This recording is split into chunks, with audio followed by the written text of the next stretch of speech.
میمن عبدالحبیب یوسف مارفانی، کتنے لوگ اس نام سے واقف ہیں؟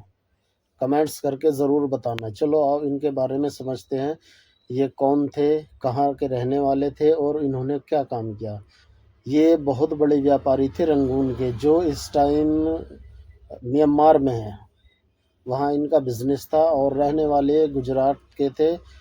اس ٹائم راجکوٹ میں شاید ان کا گاؤں ہے تھوراری، اس گاؤں کے بھی رہنے والے تھے۔ تو جب 21 اکتوبر 1943 کو سبھاش چندر بوس نے آزاد ہند فوج کی استھاپنا کی، یعنی ایک تنظیم بنائی دیش کو آزاد کرانے کے لیے۔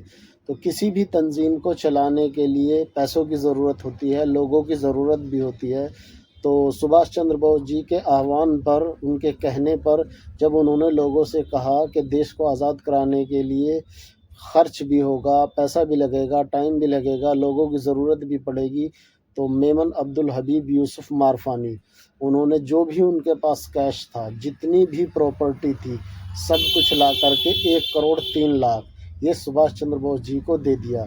اس کے بعد سبھاش چندر بوس جی نے کہا کہ اس کے عوض میں آپ کو کیا چاہیے؟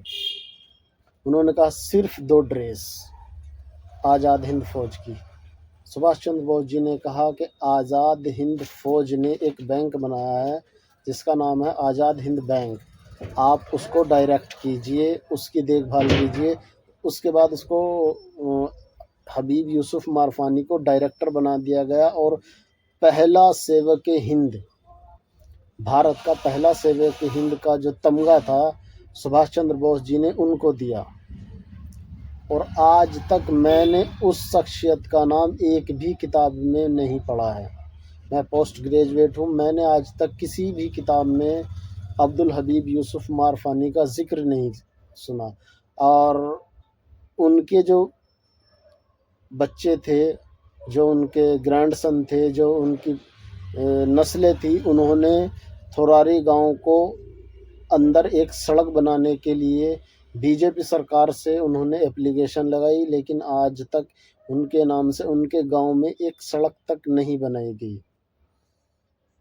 اب آپ لوگ سوچئے مسلمانوں کے ساتھ کتنی بے ایمانی ہے، جبکہ اگر آج کیلکولیشن کی جائے تو اس زمانے کے 1,03,00,000 روپے آج تقریباً 500 کروڑ روپے بیٹھتے ہیں، 500 کروڑ اس زمانے میں۔